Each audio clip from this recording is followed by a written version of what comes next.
Buenas noches a todos. La semana pasada comenzamos ya un nuevo libro, una nueva carta, la carta a los Gálatas, y describimos un par de cosas importantes en la introducción. ¿Quiénes eran los Gálatas?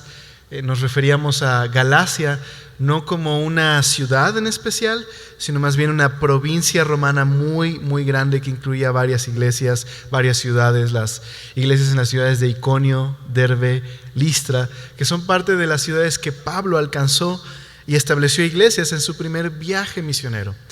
Y sobre todo estas iglesias estaban colocadas, situadas en la parte sur de Galacia. Que específicamente cuando hablamos de la epístola a los Gálatas nos referimos a una zona en la parte sur de Galacia donde estaba Pablo escribiendo a esas iglesias.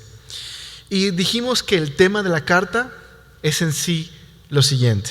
El tema de la carta a los Gálatas, el propósito de la carta a los Gálatas es, número uno, una defensa del apostolado de Pablo. Pablo está defendiendo su autoridad como apóstol y él dijo que él ha recibido esa autoridad de Dios mismo, no de hombres ni por hombres, sino de Dios mismo y del Cristo que resucitó. Pero también Pablo dice, su segundo propósito es defender el verdadero evangelio. Los Gálatas estaban pasando por una situación que ponía en peligro su condición espiritual. Y Pablo nos deja ver eso a partir del versículo 6 del capítulo 1.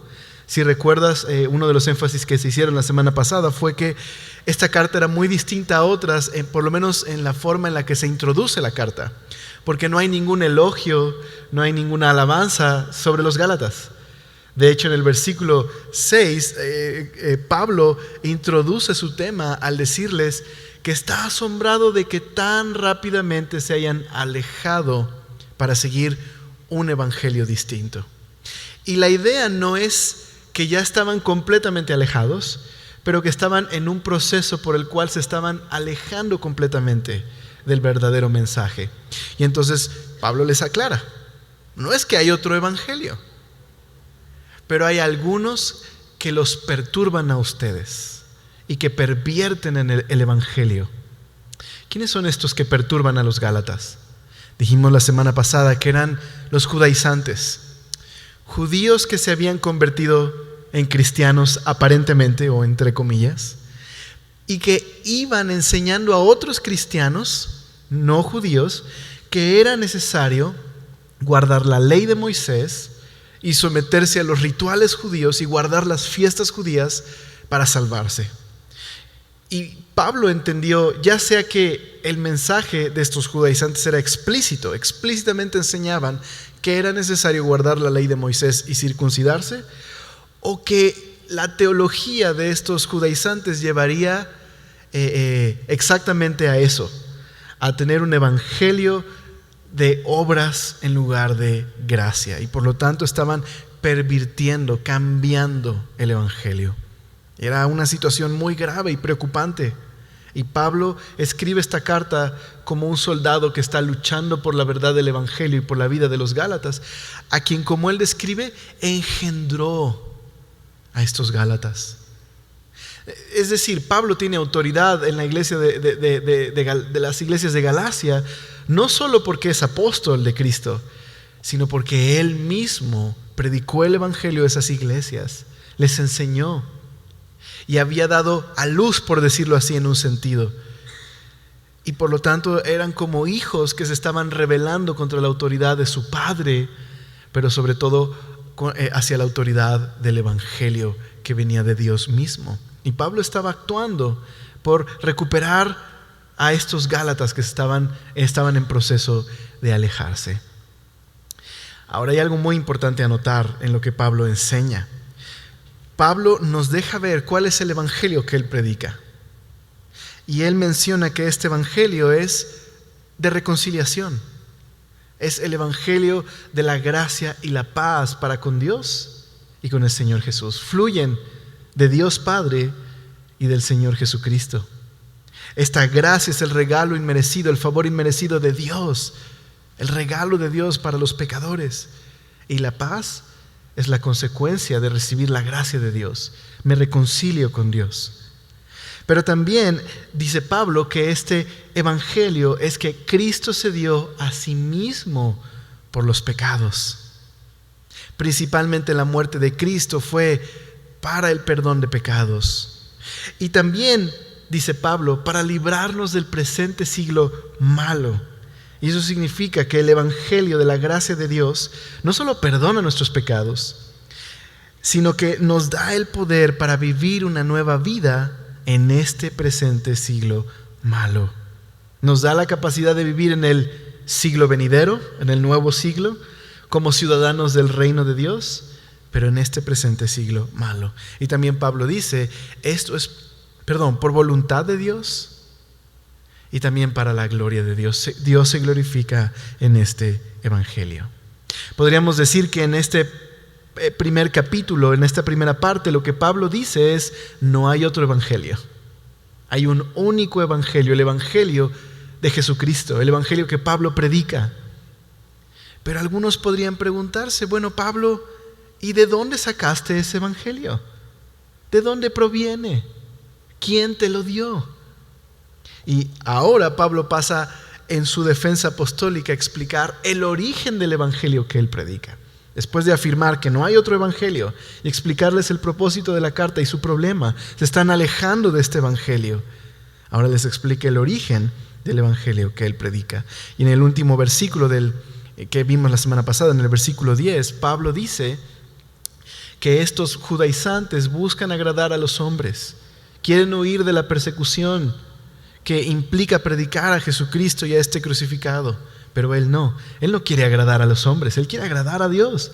Y él mismo dice, si yo quisiera agradar todavía a los hombres, ¿sería siervo de Cristo? Y ahora les va a explicar cuál es el origen de su evangelio. Digamos que esta carta podemos dividirla de una forma muy sencilla, pensando en que el versículo 1 al 5 del capítulo 1 es la salutación típica de Pablo. Bueno, no tan típica porque no hay elogios para los Gálatas o hacia los Gálatas.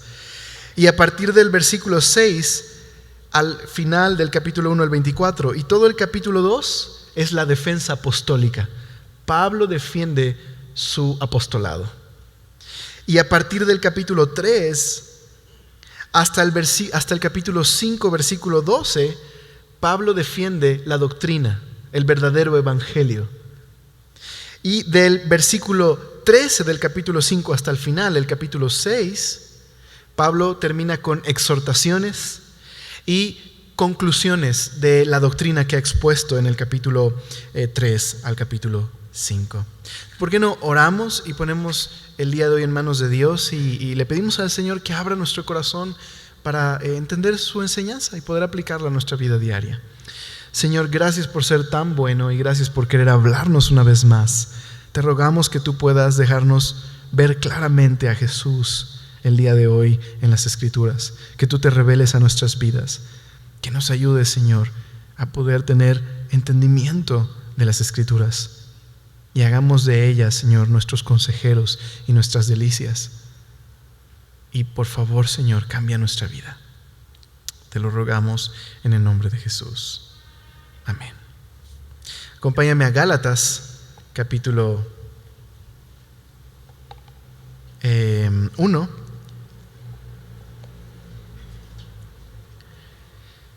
El evangelio de Pablo. Pablo dice, es el único evangelio que hay, no hay otro evangelio. Y cualquier otro mensaje o criterio u opinión humana tiene que ser juzgado por este estándar que es el evangelio que predico. Este evangelio es la normativa. Por supuesto que alguien podría preguntar, bueno, Pablo, y si tu evangelio es la normativa, ¿de dónde obtuviste tu evangelio? ¿Quién te lo dijo? ¿Quién te lo enseñó? Y la respuesta de Pablo es, nadie. Lo recibí directamente de Dios. Así como mi apostolado lo recibí directamente de Dios, el mensaje que predico lo recibí directamente de Dios. Y es impresionante cuando tomamos en cuenta las demás epístolas de Pablo, Romanos, que es una de las cartas más importantes que Pablo escribió. Primera y segunda de Corintios, Efesios, Filipenses, Colosenses. Casi todo el Nuevo Testamento ha sido escrito por Pablo. Y vemos cómo él bosqueja el propósito de Dios desde la eternidad, de salvar no solo a judíos, sino a gentiles y formar de ellos la iglesia, una nueva humanidad. El plan de Dios de revelarse en Cristo Jesús y de vivir en los creyentes, o como Pablo diría en Colosenses, Cristo la esperanza de gloria en ustedes. Cristo mismo viviendo en nosotros y haciéndonos una sola familia en Cristo. Uno se pregunta, ¿de dónde sacó eso Pablo? ¿Quién se lo enseñó? ¿Lo inventó él? ¿Es producto de su propio razonamiento? ¿De dónde obtuvo Pablo este evangelio? Mira lo que él dice en el versículo número 11 y 12. Mas os hago saber, hermanos. Qué hermoso, Pablo les llama hermanos. Pudo haberles llamado herejes, ¿estás de acuerdo? Pero no hizo eso, les llama hermanos. Están en proceso de alejarse, pero todavía les llama hermanos. Que el evangelio anunciado por mí, me encanta, podrías traducirlo como el evangelio con el que evangelizo. Sería una forma un poco más literal de leerlo del griego. No es según hombre, pues yo ni lo recibí ni lo aprendí de hombre alguno, sino por revelación de Jesucristo. Eso es lo que Pablo dice. Él recibió el evangelio por revelación de Jesucristo y por lo tanto es la norma. Todo otro mensaje tiene que ser juzgado a la luz del evangelio de Pablo porque lo ha recibido de Jesucristo. Ahora mira el versículo 16 y espero que puedas ver un paralelo ahí, es muy interesante. Mira el verso 16. Bueno, vamos a leer desde el 15. Pero cuando agradó a Dios, que me apartó desde el vientre de mi madre y me llamó por su gracia, mira, revelar a su Hijo en mí. Arriba dice que recibió el evangelio por revelación y luego dice el 16 que Jesús fue revelado en Pablo. Y eso me parece interesante, creo que hay algo muy muy interesante ahí en el hecho de que Pablo recibió por revelación propia de Jesucristo, Jesucristo como el autor de la revelación, pero también Dios decidió revelarle a Cristo. ¿Cómo? Lo reveló en Pablo. Y bueno, más adelante vamos a hablar un poquito más de eso. Pero en este verso Pablo afirma que su apostolado es de origen divino y su mensaje es de origen divino. Ni su comisión ni su mensaje tienen orígenes humanos, vienen directamente desde Dios. ¿Cuál sería la conclusión de esto? Rechazar el mensaje de Pablo y rechazar la autoridad de Pablo es rechazar a Dios mismo. Eso es lo que Pablo está pensando. Si rechazas el evangelio que predico, estás rechazando a Dios mismo, porque este evangelio no me lo inventé yo, ni siquiera lo recibí de los hombres, sino que Dios me lo reveló en Cristo. Y rechazar este mensaje sería rechazar a Dios mismo. Y Pablo en otros pasajes llama a este evangelio mi evangelio. ¿No sería eso una indicación de que Pablo puso algo de sí en este mensaje? Bueno, cuando Pablo dice es mi evangelio, lo que está diciendo es, se ha hecho tanto parte de mí, se ha encarnado en mí este mensaje, que lo llama mi evangelio. Pero no es porque sea de origen de Pablo, sino que Jesús se reveló en él.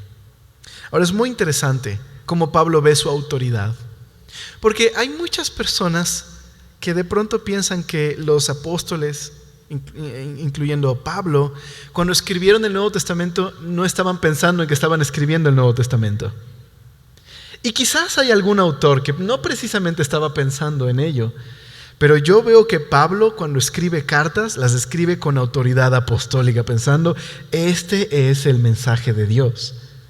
Así que me atrevo a decir que Pablo piensa que lo que está escribiendo es canónico, es autoritativo, viene de Dios mismo, es parte de la revelación de Dios.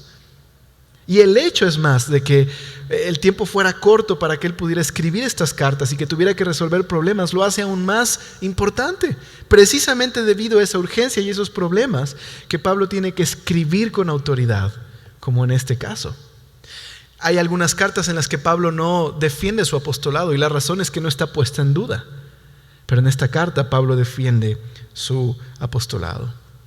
Una manera de ver muy sencillo el punto que quiero darles, que les estoy explicando, es cuando Pablo le escribe a los tesalonicenses y les dice: le doy gracias a Dios de que cuando fuimos con ustedes, ustedes recibieron mi mensaje, el mensaje que les predicamos, como un mensaje que viene directamente de Dios y no de los hombres.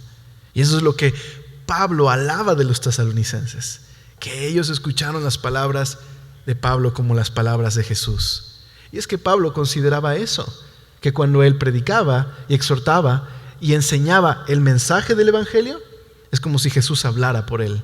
Y rechazar el mensaje de Pablo sería entonces rechazar el mensaje de Jesucristo. Esa es autoridad apostólica. De hecho, en una carta también Pablo dice: si alguno no está de acuerdo con lo que estamos diciendo, dice, pues entonces, para decirlo de una manera amable, nadie le haga caso.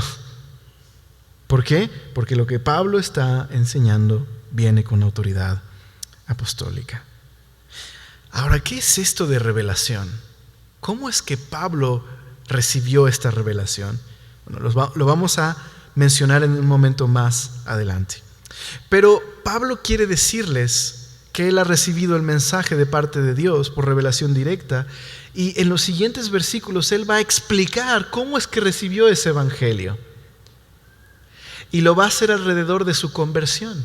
Una manera sencilla de bosquejar este pasaje que vamos a estudiar, y que la mayoría de comentaristas bíblicos están de acuerdo con este bosquejo, es hablar de lo que ocurrió antes de la conversión de Pablo, durante la conversión de Pablo y después de la conversión de Pablo. Lo que sucedió durante esas etapas demuestra que el mensaje de Pablo y su apostolado vienen directamente de Dios y no de los hombres. Entonces veamos primero en el verso 13 y 14 cómo Pablo era antes de recibir el evangelio, de recibir por revelación este evangelio. Dice el verso 13: porque ya habéis oído acerca de mi conducta en otro tiempo en el judaísmo. Es como si Pablo les dijera: ok, les voy a volver a repetir la historia, pero no es algo que ustedes no sepan de mí. Es extraño que ustedes estén revelándose al mensaje del evangelio cuando conocen mi historia, conocen quién soy yo. Dice el texto: ustedes saben mi conducta, que perseguía, mira, sobremanera a la iglesia de Dios y la asolaba. Y en el judaísmo aventajaba a muchos de mis contemporáneos en mi nación, siendo mucho más celoso de las tradiciones de mis padres. Pablo reconoce que él perseguía a la iglesia. Y ahora, yo en mi opinión personal creo que lo dice con algo de dolor. La iglesia de Dios. Ahora reconoce que la iglesia que él persiguió era la iglesia de Dios. Y la perseguía de manera abrumadora, desmedidamente persiguió a la iglesia. De hecho, Pablo menciona dos cosas respecto a su pasado que quisiera señalarles. Una, su persecución a la iglesia. Dos, su celo por la tradición de sus padres. Bueno, hay otros textos que nos relatan cómo es que Pablo perseguía a la iglesia. Por ejemplo, Hechos, capítulo 8, verso 3, dice: y Saulo asolaba la iglesia, y entrando casa por casa, arrastraba a hombres y a mujeres y los entregaba en la cárcel.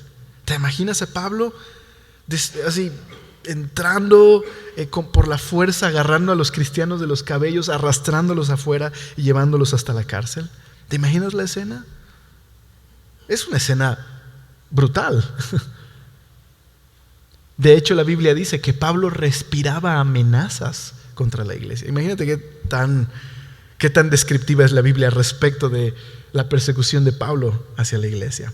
Otro texto, en Hechos 26, 9 al 11, dice: yo ciertamente había creído mi deber, lo estoy leyendo mal, mejor vamos a la cita, creo que lo copié mal.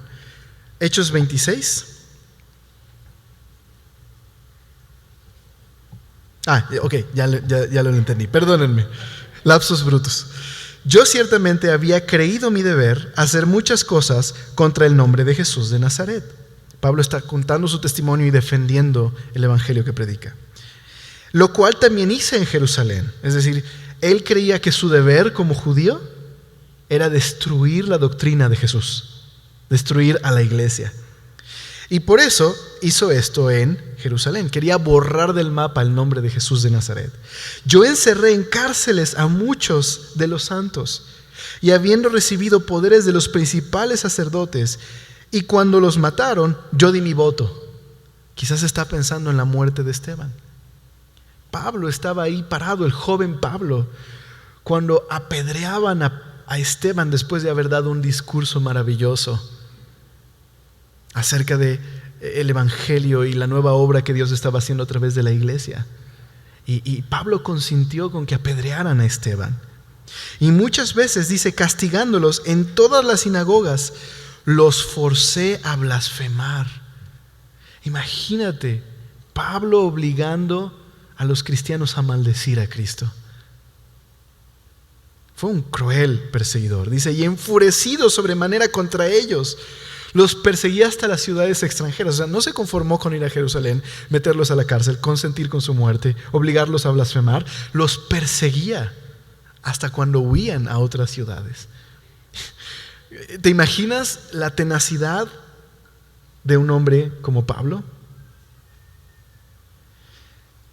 Pero no solo eso, nos da la razón de por qué lo hacía. Nos dice, yo era el más celoso de las tradiciones de mis padres y hasta aventajaba a muchos de mis contemporáneos en el celo por las tradiciones. Pablo era un hombre fanático. De hecho, en el pasaje que estamos estudiando en Gálatas, él mismo dice que asolaba a la iglesia. Y la idea de asolar es destruir. Él quería destruir a la iglesia. Era celoso por sus tradiciones. Incluso en otros pasajes sabemos que él era fariseo. Era miembro de la secta más estricta judía de su generación. Y aparte era el más celoso de esa secta estricta judía. Podrías decir que Pablo estaba dispuesto a matar a los hombres que no amaran a Dios como él amaba a Dios. Así de estricto y celoso. ¿Cuál es el punto de Pablo? El punto es, ¿cómo un hombre como lo que yo era antes podría cambiar de opinión fácilmente e inventarse el evangelio de Jesucristo de la nada? Si yo quería desaparecer el nombre de Cristo, pensaba que era el falso Mesías y que era una mentira el evangelio que se predicaba de él. ¿Cómo cambiaría un hombre así de opinión fácilmente? Solo hay una manera: que Dios transformara a Saulo, el perseguidor, en Pablo, el misionero. Eso es precisamente su testimonio. Ese es su punto a probar. Ese es su primer argumento. Claro que mi mensaje lo recibí directamente de Jesús. Yo no tenía intenciones de inventarme nada acerca de algún evangelio sobre Jesús. Bueno, alguien podría decir, bueno, Pablo, es que hubo muchas ganancias de haber inventado el evangelio. ¿Ganancias para Pablo?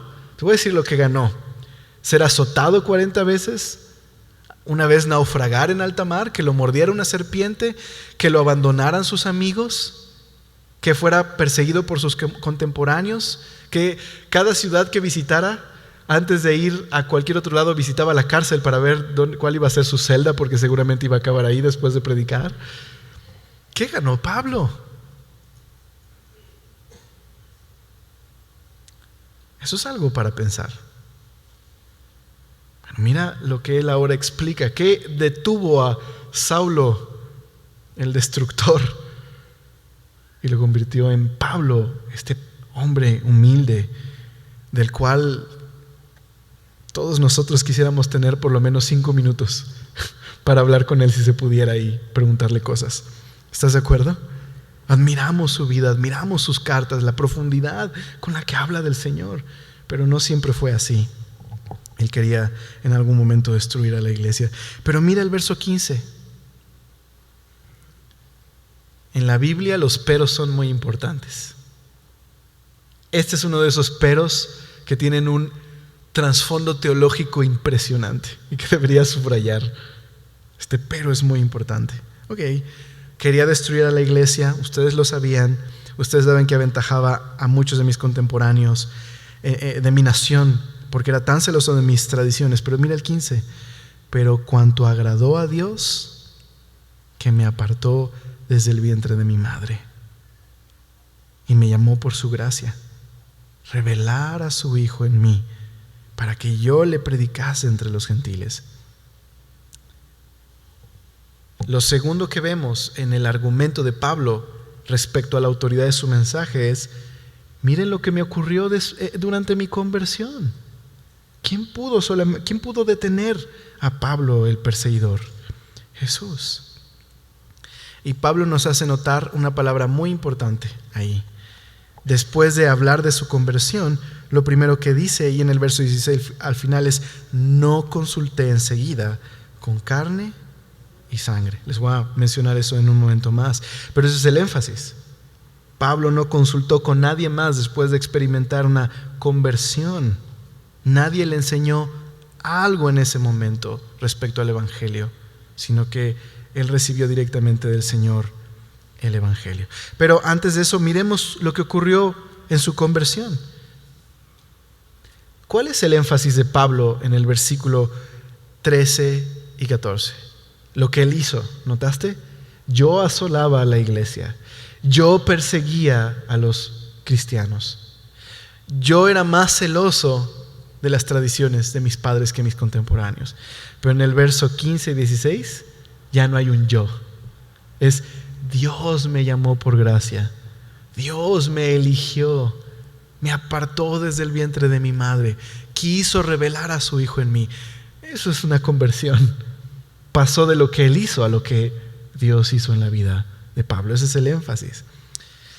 Hay un contraste muy evidente. Yo perseguía, a Dios me eligió. Bueno, hay tres cosas que podemos meditar de lo que Dios hizo en la vida de Pablo, que también no solo es la historia de Pablo, sino también es nuestra propia historia al conocer el Evangelio de Jesús. Número 1, Pablo dice: Dios me apartó desde el vientre de mi madre. Pablo entendió que Dios preparó todos los acontecimientos de su vida para un día revelarle a Jesús. Y eso nos hace recordar a Jacob y su historia. Quizás Pablo está pensando en eso, en la historia de Jacob, su nacimiento. Tú, si lo recuerdas, Dios le anuncia a su mamá que van a nacer 2 niños y que el menor servirá al mayor. Nace primero Esaú, y Jacob desde el principio ya viene con todo y maña. Entonces nace prensado del piecito de su hermano Esaú. Jacob lo agarra del calcañar, y de hecho le ponen Jacob precisamente por eso, del que agarra del calcañar, o el que engaña. Y hay muchos acontecimientos en la vida de Jacob en la que él trató de ganarse la bendición de Dios y obtener esa bendición por sus esfuerzos. Y si estuviste el domingo acá, recientemente en la serie del temor de Dios, hace 2 semanas estudiamos precisamente el pasaje donde Dios se revela a la vida de Jacob, Génesis 28. Un hombre mentiroso, engañador, estuvo dispuesto a engañar a su propio padre ciego por obtener su bendición, y termina huyendo de casa. Su hermano lo quiere matar por robarse la bendición que le corresponde, y a esa sabandija Jacob Dios se le revela y no lo destruye, no lo elimina, no le dice: ok, mira, hay 2 opciones, Jacob, por lo que hiciste, receta secreta o cruji, tú escoges. Pudo haber hecho eso, ¿no lo crees? Tenía derecho de hecho, pero no hizo eso.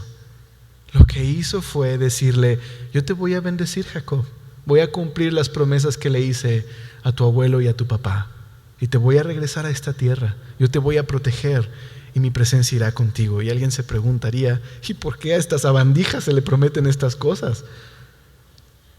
Porque Dios es un Dios de gracia,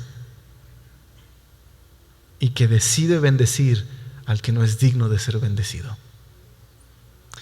Y algunos pensarían en Jeremías y en su labor, y Dios mismo revelándose a Jeremías y diciéndole: yo te aparté desde el vientre de tu madre para que fueras mi boca un día, un profeta que hablara de mi parte.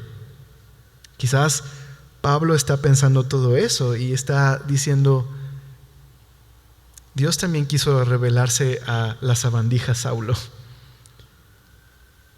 Si recuerda su conversión, él va en el camino a Damasco, precisamente con cartas de autoridad de parte de los judíos para atrapar a los cristianos.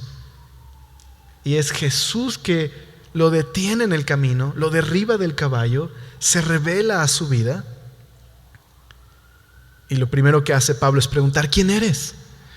Pues yo soy Jesús a quien tú persigues, Saulo. De hecho, Jesús le dice: Saulo, Saulo, ¿por qué me persigues? Es decir, no estás persiguiendo a la iglesia nada más, estás persiguiendo a mi iglesia.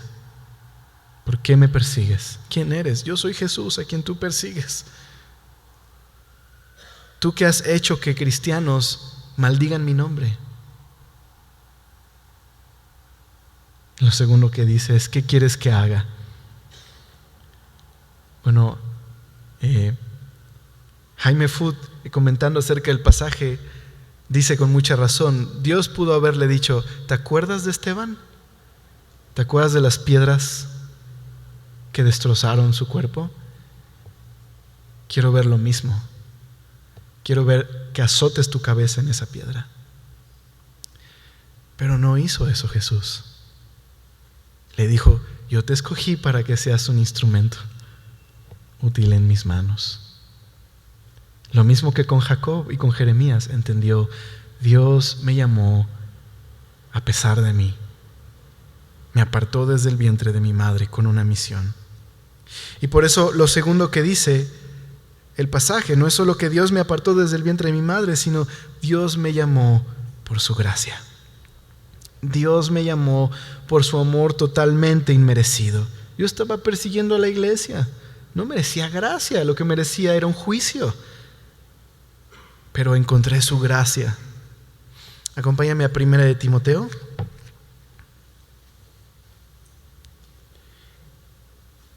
Primera de Timoteo, capítulo 1.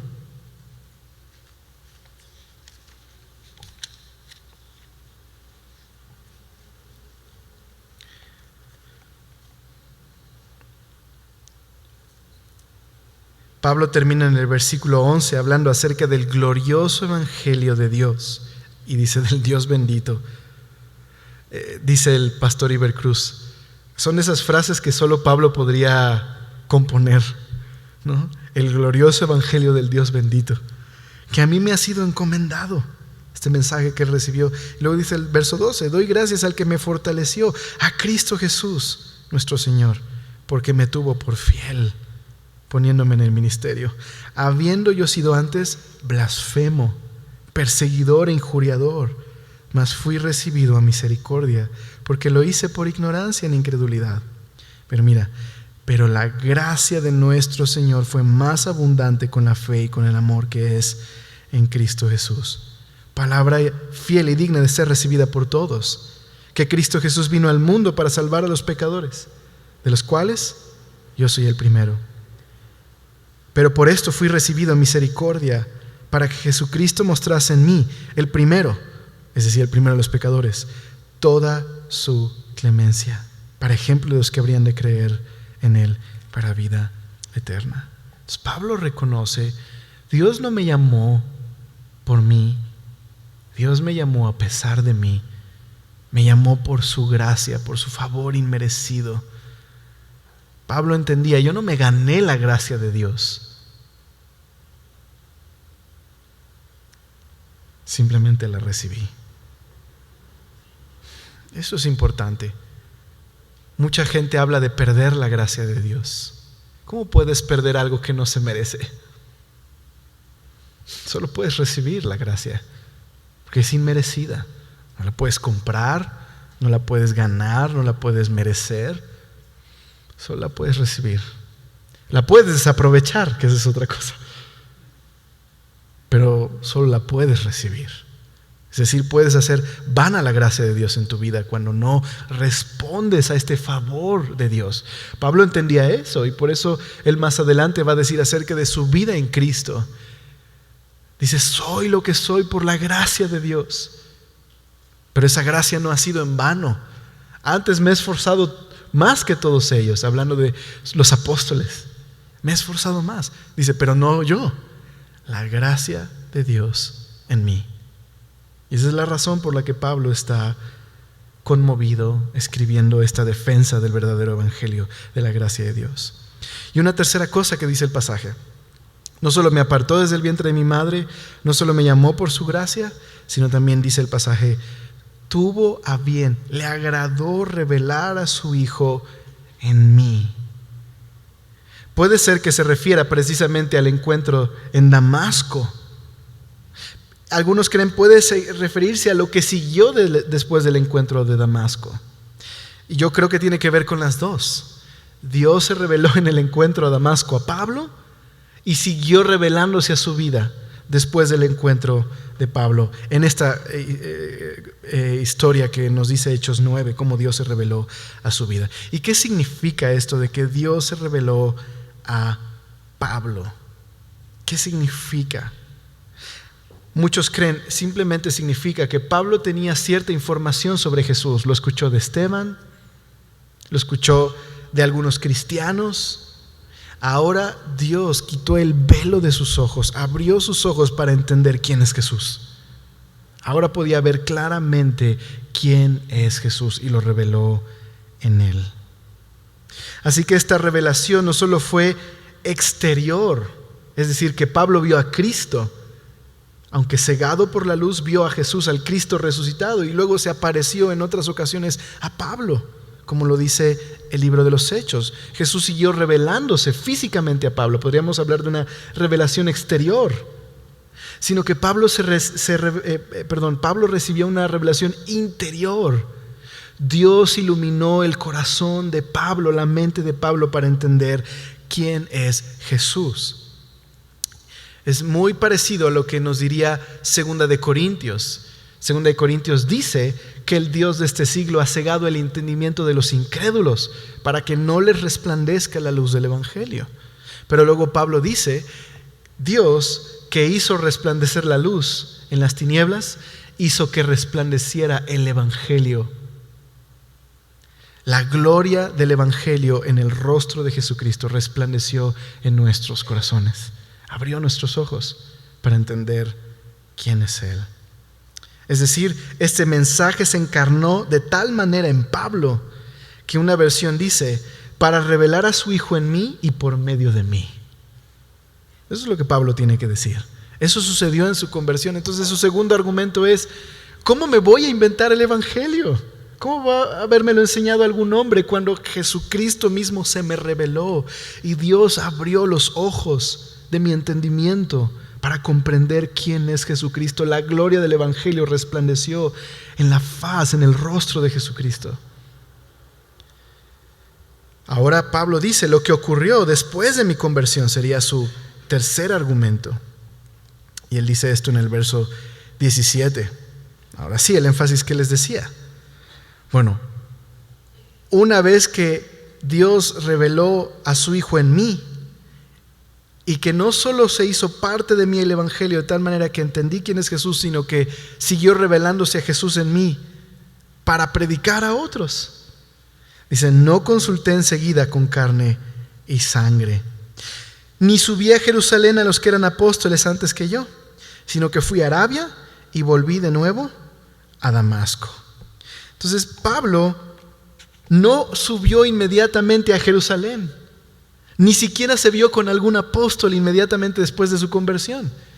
Nos dice el texto que se fue a un lugar, a una casa que estaba, si mal no recuerdo, en la calle de la derecha, ¿no? Se llamaba así la calle derecha. Y un discípulo, Ananías, Jesucristo se le revela y le dice, ve a tal calle y ora por Pablo. Ahí está. Y Ananías dice, Pablo, el que persigue cristianos y los obliga a blasfemar. Sí, no te preocupes, yo voy a tratar con él y yo voy a usarlo como un instrumento útil para llevar mi nombre hasta con reyes. Y va Ananías, obediente, ora por Pablo. Se nos dice que cayeron escamas de sus ojos, aunque las escamas de la dureza de su corazón ya se habían caído, por decirlo así.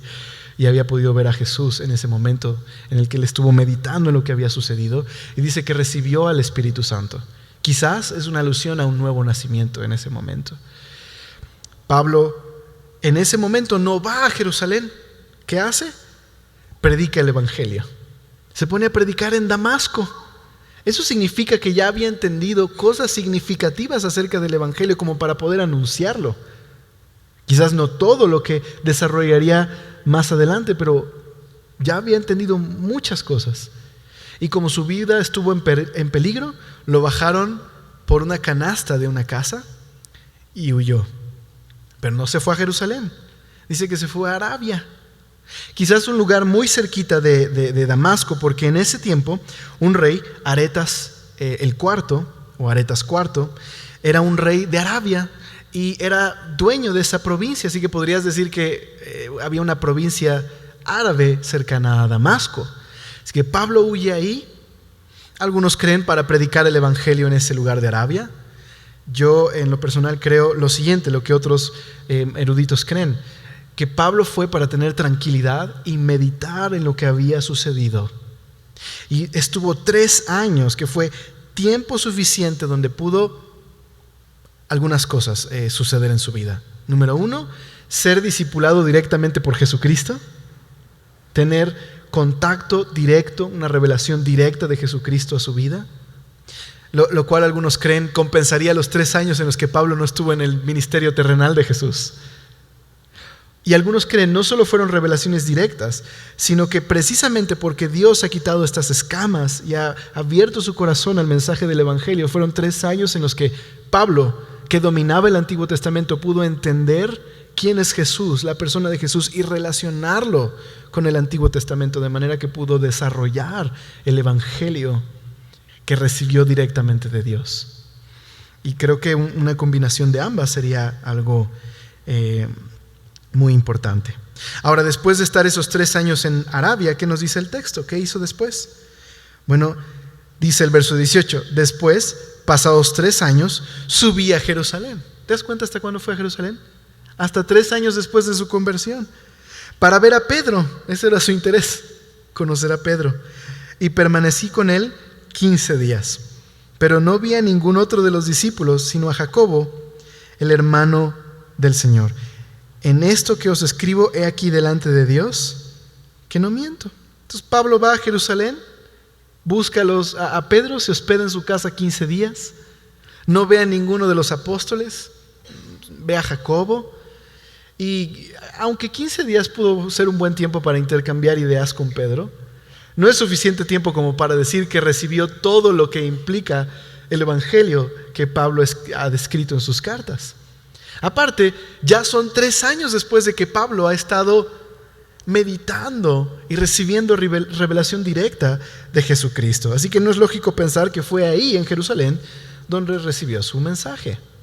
Bueno, ¿por qué es importante esto? Porque algunos falsos maestros decían, Pablo predica el evangelio que recibió de Jerusalén, y en Jerusalén están de acuerdo con la ley de Moisés, así que el que está predicando mal es Pablo. Y Pablo dice, yo subí a Jerusalén 3 años después y estuve nada más 15 días con Pedro. Sería hasta 14 años después en el que estaría un poco más de tiempo y profundizaría más respecto al evangelio en una discusión abierta con los apóstoles, y precisamente sería para el concilio de Jerusalén, que trataría el tema del lugar de los no judíos dentro de la iglesia. Y lo último que dice Pablo es en el verso número 21. Después fui a las regiones de Siria y de Cilicia, que eso es muy al norte de Jerusalén, y no era conocido de vista a las iglesias de Judea que eran en Cristo.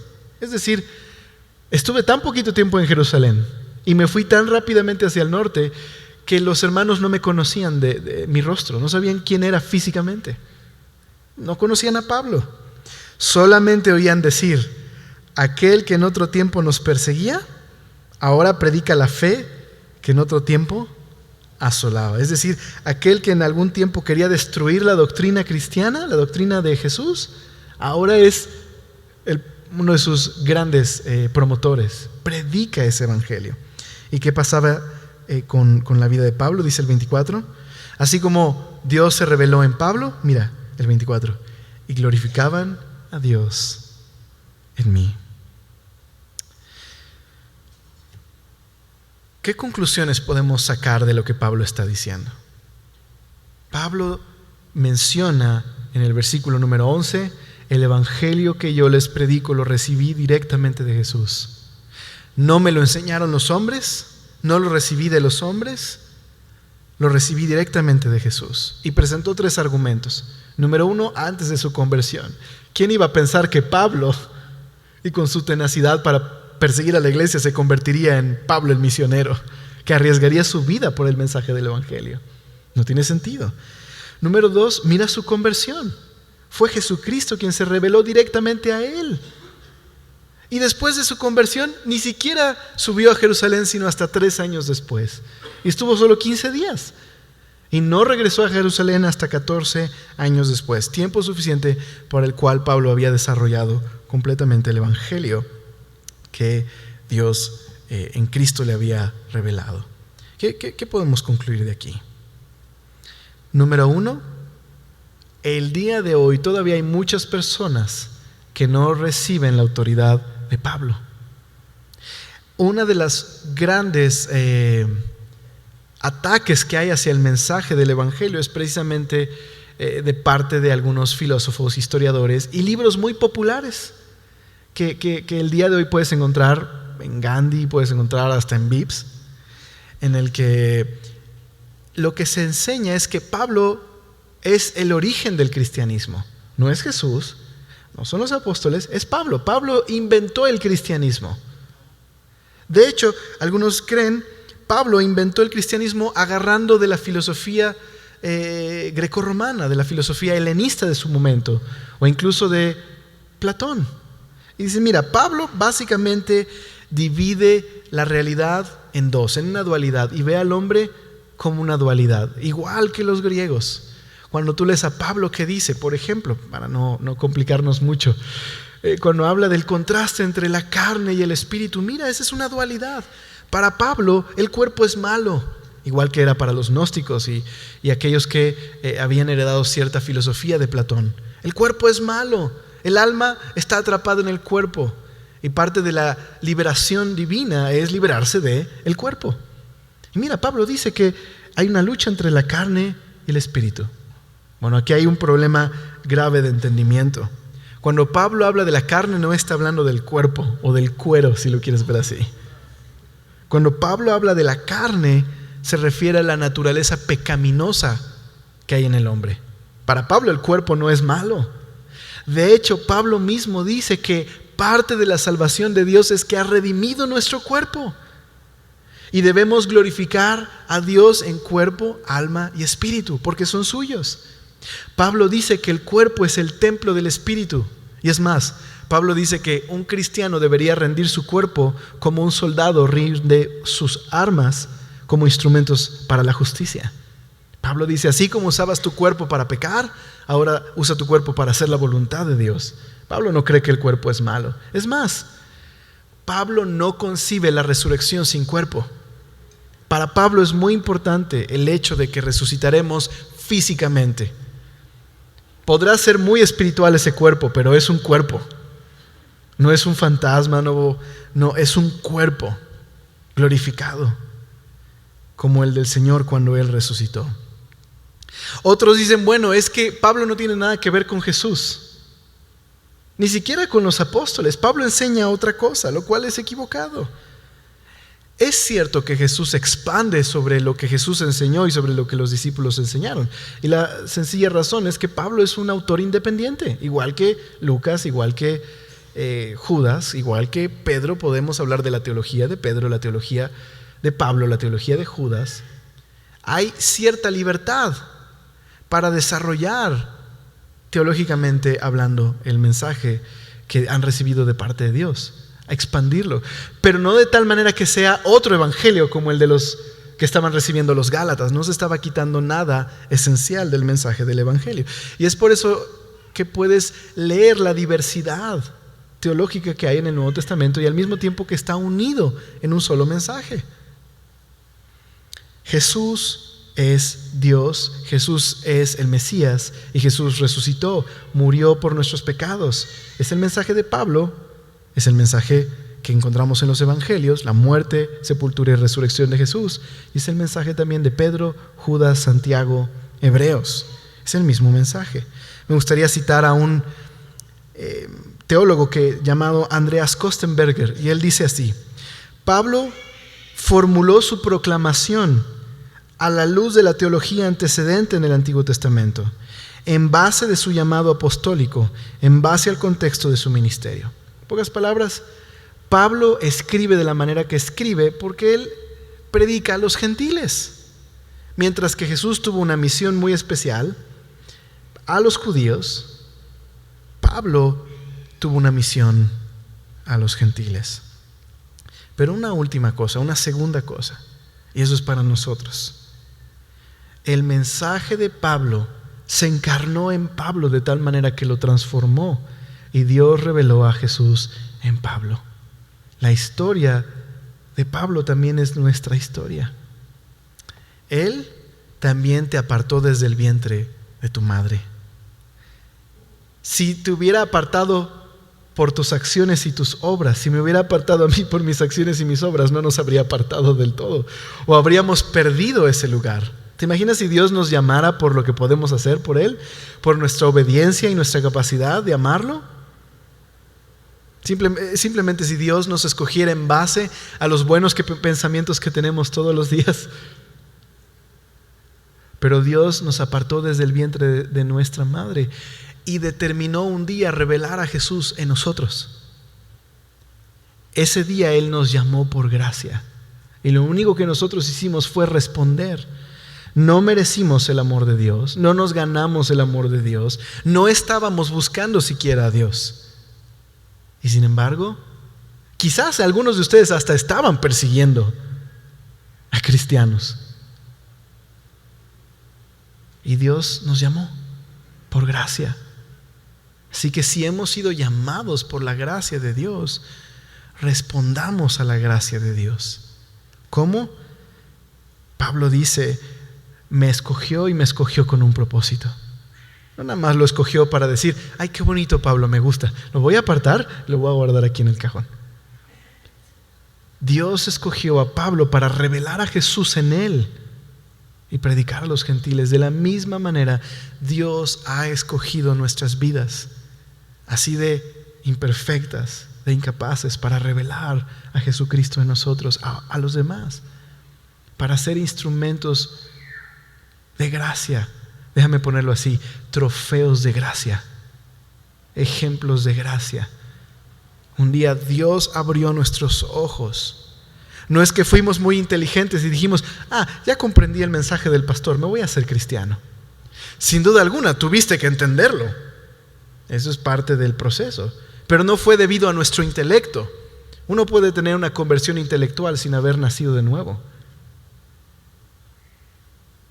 Sino que un día Dios abrió tus ojos, abrió tu corazón y entendiste quién es Jesús. Resplandeció en tu corazón, doblaste tus rodillas, te arrepentiste y respondiste a su gracia. Y también el día de hoy Dios quiere glorificarse en nuestra vida. Pablo dice: todo esto hacía que los hermanos glorificaran a Dios en mí. Y Pablo hizo de la meta de su vida la gloria de Dios. Fue su máximo deseo. De manera que él, al final casi de sus días, cuando escribe a los filipenses, todavía no va a ser ejecutado, aunque había esa posibilidad, pero ya estaba en un par de años más por ser sacrificado. Y él, mientras escribe a los filipenses, les dice: tengo una gran confianza. Mi confianza es que no voy a ser avergonzado. Ya sea por la vida o por la muerte, Cristo será magnificado en mí. No es que Pablo está a punto de morir y dice: ahora sí, quiero vivir para Dios. Esa es la manera en la que Dios ha vivido desde su encuentro, en el que Dios reveló a Cristo en él. Ha vivido para Jesús. Ahora, una buena pregunta es: ¿cómo puedes magnificar a alguien que ya es magnífico como Jesús? Pablo dice: Jesús va a ser magnificado en mí. Warren Wiersbe dice algo muy bello. Esto es como un telescopio. Para nosotros los astros podrían estar muy lejos, y aunque son magníficos en sí mismos, el telescopio te permite verlos de cerca. Y es a través de nuestras vidas, así rotas, quebrantadas, siendo restauradas por Dios cuando venimos a su gracia en las pruebas y tribulaciones, que otros pueden ver a Cristo magnificado en nosotros, que pueden verle de cerca. Cuando nuestra vida se trata de la gloria de Dios y respondemos a su gracia y simplemente vivimos para Él, no para ganarnos su amor, sino porque Él nos ama y nos ha escogido, otros pueden ver a Jesús cerca, incluso palparlo en nosotros. Dios en verdad revela a Jesús en nosotros. ¿Por qué no oramos por esto? Y damos gracias a Dios. Señor, gracias por ser tan bueno y por habernos escogido desde el vientre de nuestra madre, Señor. Eso nos enseña que no lo hiciste porque hubiéramos hecho una buena acción, y tampoco es porque ya hubiéramos hecho una mala acción, aunque somos pecadores aún desde nacimiento. Aparte de nosotros, tú nos escogiste, Señor, y nos llamaste por gracia, por tu amor inmerecido. Ayúdanos a responder a esa gracia, Señor.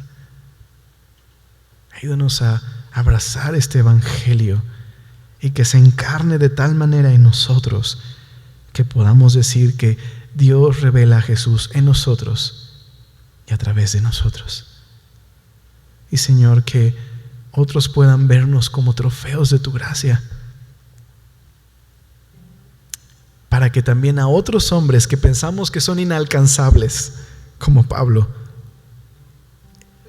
nos recuerdes que son candidatos perfectos para la gracia de Dios y que tú les puedes alcanzar también para ser ejemplos de gracia, trofeos de tu gracia, de manera que el día de hoy solo podemos reconocer que has sido tú en nosotros. Y ayúdanos a que eso, Señor, haga que tu nombre sea glorificado.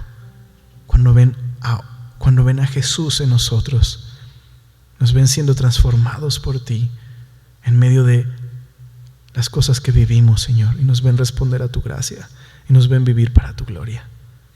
Te doy gracias por esto y gracias por ser tan bueno, Señor. Amén.